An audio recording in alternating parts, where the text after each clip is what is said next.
Well, it says we're being recorded and live streamed at this moment. Live stream is now up. We're ready to go. All right. All righty. A motion to, we have approved the agenda. First thing on the list was, okay, close to home. I didn't get the improved or modified scatter plot maps from Travis yet. So I'm going to have to table this one. The only reason why I wanted to have those up was so that people could see the benefits, have a pictorial benefit from noticing the closeness and the likelihood that it's going to save money. But we can do that another time, or just bring it up to the board for discussion. The next, let's see, music and stringed instruments. Well, even though we have it approved, one of the things I put on was to discuss some of the points from the work session, such as alt ed, ASL teachers being brought up to par in salary, and testing reduction. I don't see that on the, I have it on my agenda, but I don't see it on this one. So we can talk about that if everyone's comfortable with that. But the next one, number 2, is music and stringed instrument instruction. Does anyone want to say something about this? I know what I want to say. Well, I wanted to say that I'm thinking that the principals that each building manager should get with their department head. So let's say for EC Glass, Dr. Rule should get with his music director and come up with a budget and submit that to Dr. Majette. And then it should be and it shouldn't come to the board until Dr. Majette is ready to submit her entire budget to us. Well, I think that's a building thing. That's the way I would see it. I agree with you. My point is that with regards to music instruction, I think it's important. And as we talk about the things that should be in the budget, the importance of stringed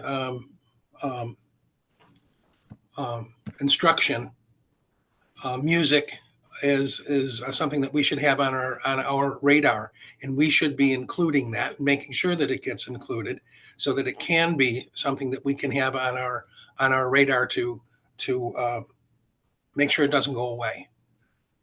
What do you think, Dr. Majette? I was going to ask you, can I speak to it? So first, good afternoon. I've received your email, Mr. DePaul, and I do appreciate you going by there and checking on everything after Tuesday's meeting. So as you know, Tuesday's meeting, we had a young man from Glass come and speak about the orchestra and band equipment and what was going on with the stands and what was happening from there. So the next morning I went by, met with the young man, because I just wanted to tell him thank you. He seemed a little nervous. That is a big deal when you're coming to speak before a school board as a student. So I wanted to tell him thank you for sharing his voice, and then just kind of get a general idea of what was happening. Unfortunately, on that day, there was a former staff member that was associated with the band who had passed away. So they were kind of dealing with some of that. But he was just saying he was really excited to speak on it. He was doing it for a civic engagement project, and he thought, hey, this is something I can still tap into as far as needs. So I then met with the principal, just trying to get some general insight as to what's going on and everything. And so what he shared was there's still plenty of money in that band account. He said that he will go ahead and work closely with the orchestra instructor to look at, hey, how can we make sure that if there are resources that they go through that process of getting those things submitted. So I did have him kind of write up a few things. We were talking and just kind of making sure. So he's working with them to see what are those things that they need so that they can work within that budget. Because I told him as build level principal, and I've been a high school principal, I said, these are the conversations, have with them. And then you push it up to us to see what we can do if you need something above and beyond what's happening there. So he just said, there's still room in the budget for purchases and that budget line for EC Glass. They're monitoring it. He said, they're close to the halfway point where they typically are at this time of year, but they're going to go ahead and continue to collaborate with Mr. George, who's orchestra, and Mr. Brown for band, and Ms. Harvey, as well as the office manager, just to kind of start working through, are there some additional material supply needs that weren't sent to the principal, weren't addressed? And then I know there were instructional considerations in terms of like the weighting of classes. And they've been working through that. They started in the spring with teaching and learning, but they've been working through that with the program of studies. Currently, the program of studies committee did go tell them that that needs more discussion. So there's some pieces that they're going to need on the EC Glass and him working with them to look at the weights. And when we talk about weights, I believe, and Mr. Paul, if I say it incorrectly as to what some of your concerns were, if that some classes were weighted as a 4 versus weighted as a 5. And because of that, just trying to figure out why kids are maybe making the choice to not participate in orchestra and strings. And so that's something they've started that work through the program of studies to see what they can do there. And then interestingly enough, so even during my visit on Wednesday, there was some discussion of spacing and some things. So I think they've been kind of having their internal conversations of looking at some spacing and stuff. So it's all those things. It's in progress. Is it done? No. But there is plenty of room in that budget. And so Dr. Rule is going to work with them so we can find out what can we support in the budget they currently have? And then if there's anything beyond that, then that's when he needs to adjust his request to put it up here so that we can look through all of those budget requests together. So I agree with you. Arts are very important, strings and orchestra, and we want to maintain that. But I just want to be clear, they are having those conversations. They've been working on it, but I will make sure that we close the loop on that. Super. That's great. Any other question, input? Okay, band equipment and music stands. One of the things I went in there because I was thinking of maybe involving some of the local fabrication welding shops around. They do have some damaged items, and one of the things I came up with is trying to harvest parts from things before they throw them away, and maybe instead of going out to the public, but actually using the shop class. Trying to involve them in some of this. They have the ability to fabricate or add on to some of the plastic parts, or if they can do some welding, make these stands more viable for a longer life before we have to go and purchase them. At least in the short term, if we have the materials already on site, it would make a lot more sense. So from a financial point of view, we're saving money. From a instructional or management point of view, that's up to you, Dr. Majette. And not that I would want to step on your toes. I didn't go ahead and talk to Paul Ewing about it. I wanted to see what your ideas would be on this. Mm-hmm. And I appreciate that. No, and that was one of the things. And when I talked to Dr. Rule, was just basically, he was saying that some of their classes the shop classes will fix items, but to go ahead and elevate those pieces to see what can be fixed, what can be, what can we repair and bring it up to a certain standard to where the kids could use it. And then also looking within the budget as well. And it does give good skills for those kids in the shop classes, as well as being able to revitalize some of the things that we have. So he said that he was definitely working on that. And we circled back around to that last night as well. So Dr. Majette, anytime you feel the board's role is to make policies. So anytime you feel board members are getting into your lane, don't be hesitant in speaking up, because micromanagement is not our role. So anytime you see us crossing that lane, don't be hesitant in pointing it out. Okay. Thank you. Anyone else? Some of the things that were brought up on at the public comment, alternative expansion, testing reduction. I don't know if that's something that is we need to talk about, if that would save money. And then, of course, bringing the ASL teachers up to par with regards to their pay grade or their payout. Is this something that we can discuss or make sure that we, if they're not getting paid the same as the teachers, I was wondering why are they not? So if it's okay for me, is it okay for me? Yeah, that was directly for you. Okay, I wasn't sure if it was to the board first.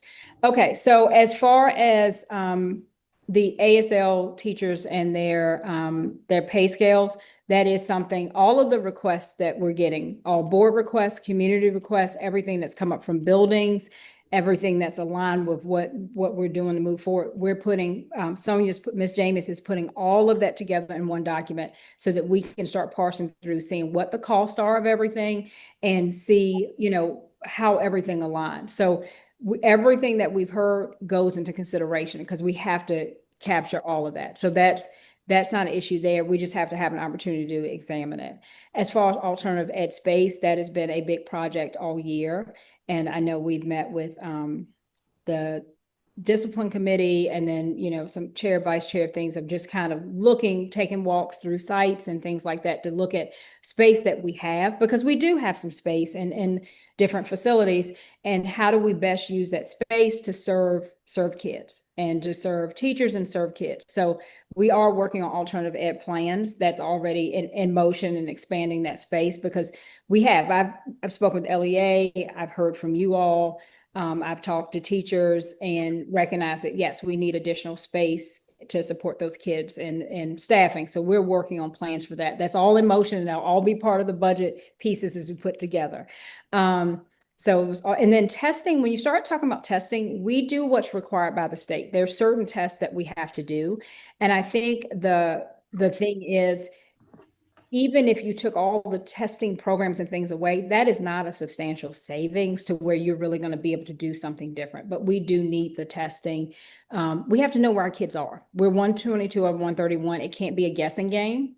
And as when we start sharing data next week, we might meet with academic success tomorrow, and then we share our data with the public next week, because it's finally got everything from the DOE. I think it's indicative of, we have to see where our children are. So we're not doing anything that's unnecessary, and that's not required by the state. That, the method of how we do it, or maybe which program, may not be required, but it has to be on the approved list.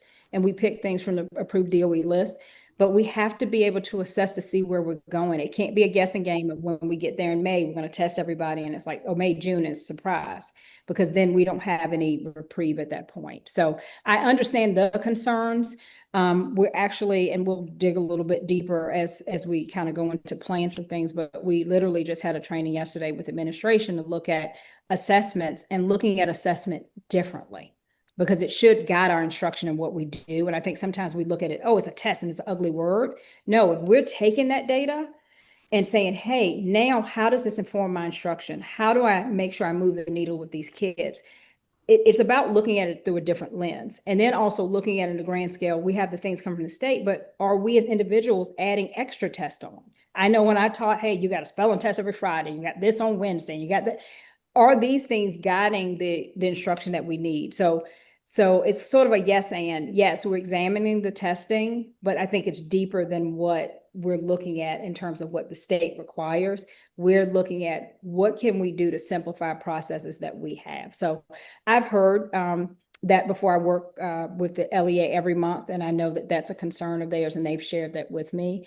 And those are pieces that we're just going to have to dig through. I know you didn't mention this, but I want to hit it because it was the other piece that came up, was the technology. Technology is where we are. Can we learn to use technology better? Absolutely. And those are things that we're working on as we develop those systems and processes. I know I sound like a broken record, but we have a lot of broken pieces. And so right now it's a matter of, we have to get structures in place for how we do the work we do. So technology is not bad, but what can be bad is if we are not teaching people how to teach with the technology appropriately. And so when I say we, I always go back to, what do we do as far as administration and central office administration, and myself. I always include myself in the we, because I'm a big part of the we.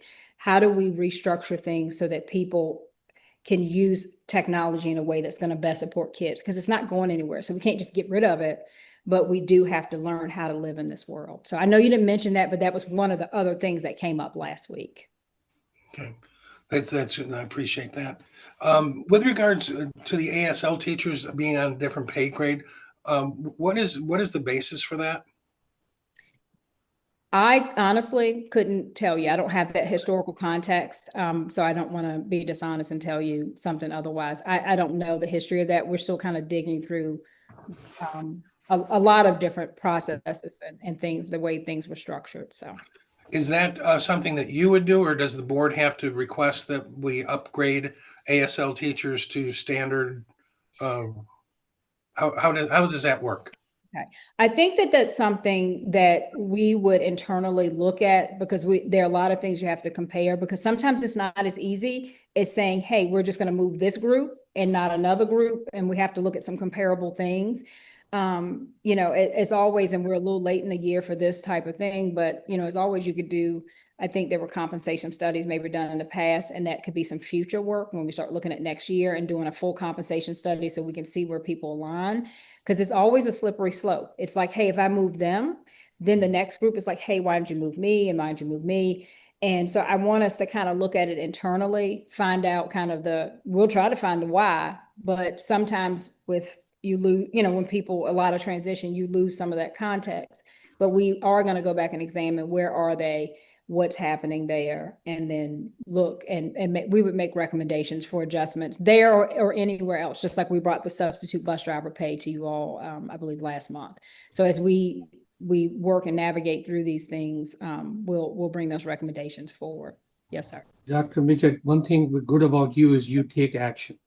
So when the substitute bus driver issue was brought to you that they're not at minimum wage, that issue has been addressed, right? That's the yes. We're working through it. Like I said, it's this is I've never said this is going to be a fast process. We didn't get to this place quickly. I don't think we're going to get out of this quickly. And I know we focus on academics, but they're, like you said, salary scales, HR functions, all of these things play a role. And when everything isn't functioning as it should, then we're taking action. You know, we're triaging things as we go along, but we're also planning and building those systems so that we're not living like this next year, because it's been a lot of, hey, we're just trying to patch up, you know, holes and, you know, stop the bleed a little bit. maybe this coming year or the following year, we could do a comprehensive pay study. So that way, we don't leave, as you mentioned, you take only one piece of the puzzle and leave 90 other pieces out. So we do a comprehensive study to see who is lagging behind the market rate. Yes, that would be wonderful. Sonia and I have talked about it extensively. That would be wonderful, because that even helps us when we go and we have conversations with city council. We can say, hey, this is where we are. This is the funding and support and resources we need to right the ship. But until we have some firm data, it's that kind of process. But this year, like I said, we're working through the strategic planning process. We're building capacity. We're building processes and systems. We're doing a lot of cleanup. So we are absolutely. I heard exactly what she said. She was very passionate about it, and they are needed. They are needed, and everybody. Can I say something about Yes, that substitute? I think what happens is, and it's not just substitute bus drivers. It's also substitute custodians. Anybody in that classified field, what happens is, and we tried to argue this when I was there, when we have qualified substitutes, we don't have to provide insurance for them. There's a lot of costs that we don't carry for them. So we were asking for them to get a higher wage, not contracted wage, but it was like almost a $5 difference between what we were paying substitute bus drivers and custodians compared to what we were paying entry-level contracted bus drivers. And what we were saying is that contracted bus driver, we're carrying insurance, we're carrying a lot of extra costs on the back end for them that we don't carry for the substitute because they aren't on contract. And we were trying to say, well, at least get their wage up, because we're saving money by them by being non-contracted employees that just coming in to substitute. So people, we had potential like GLTC and Liberty drivers that would come and they say, that's all you're paying? No, we don't want to do it for that. So that's all I think. And I think we had the same thing with substitute custodians, where we're not looking for them to make contracted money, but at least since we're not paying all those back end fees that we pay for contracted employees, that's something. So when you're looking at that, consider those additional costs that are saving by having those non-contracted subs. Yes. Mr. Connor, you brought up a good point. We cannot pick one group and leave the other employees out. We got to look at each and every one. We know our employees are underpaid, and so salary study is important to see what the fair wage is, and that time we can go to the council and saying because this will be a operating budget. This will be for permanently in our budget. So they have to fund it year after year, not one-time funding. So I think having the study behind us will give us some momentum to go forward.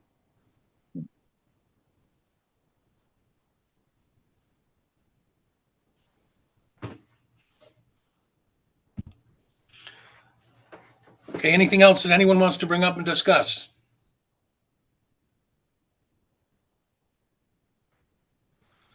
Okay, we're up. Well, we're at board member comments. Any questions, comments?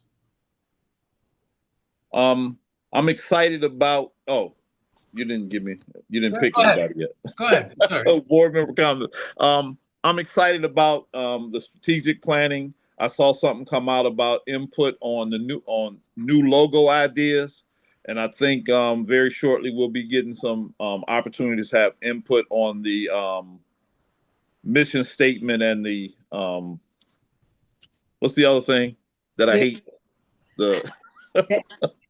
That were recorded, the vision, the mission and vision. The vision and mission. So I'm excited about moving forward and getting the opportunity to get some input on those things.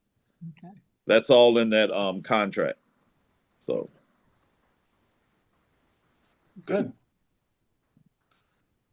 Okay, hearing nothing else, next finance and facilities meeting will be January 13th in the boardroom, hopefully, barring any natural disasters or snowstorms. Do we have a motion to adjourn? motion. Second. Good.